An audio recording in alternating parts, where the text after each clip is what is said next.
முன்னேறது எதுவும் நடக்காதுங்கிறது தான் எங்களுடைய இது. ஒரு சின்ன திருடம் கூட திட்டம் போட்டாதான் அவன் ஜெயிக்க முடியும். எந்த ஒரு செயலும்னு தான் சொல்லியிருக்காங்க. நல்ல செயலா கெட்ட செயலான்னு அவங்க சொல்ல. குடும்ப டாக்டர் ஒருத்தர் வீட்டுக்கு ஒருத்தர் ஸ்கூட்டர்ல ஒருத்தர் வந்திருக்கான். வச்சுட்டு உள்ள போய் பேசிட்டு இருந்தார். வெளியில வந்து பார்த்தா அந்த ஸ்கூட்டர் திருட்டு போயிட்டுது.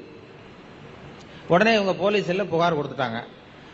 மறுநாள் என்னாச்சுன்னா எந்த இடத்துல திருட்டு போச்சோ அதே இடத்துல அந்த ஸ்கூட்டரை கொண்டாந்து வச்சுட்டு போட்டான். எடுத்துட்டு போனாள். இது யார் எடுத்துட்டு போனது கொண்டாந்து வச்சதுன்னு தெரியல. பார்த்தா அதுல ஒரு லெட்டர் எழுதி வச்சிருந்திருக்கிறேன். எடுத்துட்டு போனாள். நான் வந்து திருடன் கிடையாது, திருடுறது என்னுடைய தொழில் இல்ல. எங்க சொந்தக்காரர் ஆஸ்பத்திரியில இருந்தார், அவசரமா இருந்ததுனால எடுத்துட்டு போனேன், என்ன மன்னிச்சுங்க.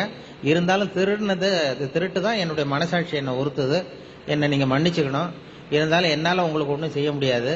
இருந்தாலும் நான் வந்து என் குடும்பத்தோட பாக்குறதுக்கு குணான்னு ஒரு படம் இப்ப ரிலீஸ் ஆகுது. இந்த படத்துக்கு டிக்கெட் புக் பண்ணி வச்சிருக்கேன், ரிசர்வ் பண்ணி. இதை உங்ககிட்ட கொடுத்துறோம், நீங்க எடுத்துக்கோன்னு வச்சுட்டு போயிருக்கான்.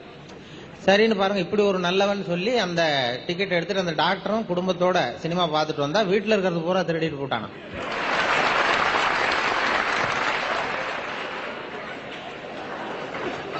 இல்ல, என்னுடைய கேள்வி இந்த வெற்றிக்கு என்ன காரணம்? அவன் திட்டம் போட்டதுதான். நல்ல காரியமா கெட்ட காரியமாங்கிறது வேற. எத்தனை பேர் அந்த டாக்டர் வீட்டுல இருக்காங்கன்னு திட்டம் பார்த்தா, அத்தனை டிக்கெட்டை கொண்டு வந்து வச்சா ஜெயிச்சுட்டான்.